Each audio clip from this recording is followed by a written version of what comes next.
High বন্ধুরা, আমি আছি এখন আমার সিদ্ধি আশ্রম বাড়িতে, আগরতলা সিদ্ধি আশ্রম বাড়িতে।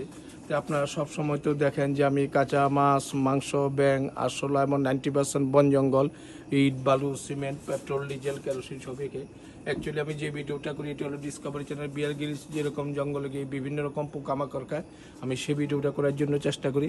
তো বিয়ার গ্রিলস কিন্তু আমার মতো ইট, বালু, সিমেন্ট, পেট্রোল, ডিজেল, কেরোসিন এগুলি খায় না। আমি খেতে পারি, আমি অভ্যস্ত, এটা আমার ব্যক্তিগত ব্যাপার। আপনারা কিন্তু এইসব ভিডিও বাড়িঘরে করার জন্য চেষ্টা করবেন না, কারণ আমার প্রত্যেকটা ভিডিও কিন্তু লাইভ ট্রিক্সের ভিডিও। আপনারা এইসব ভিডিও বাড়িঘরে করবেন না। তো কারো যদি মনে অবিশ্বাস হয়, অবশ্যই আমার বাড়ি আগরতলা সিদ্ধি আশ্রম, আমার বাড়িতে আসবেন বা আপনাদের লোকেশন দিবেন, সেই লোকেশনে গিয়ে আপনাদের নিয়ে ভিডিও করে দেখাবো। তো আজকে খামো হয়েছে ঘাস।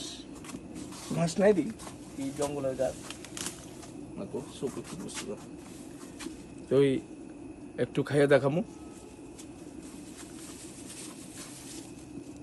এই যে সে সাত দিকে আমের স্যান্ড করে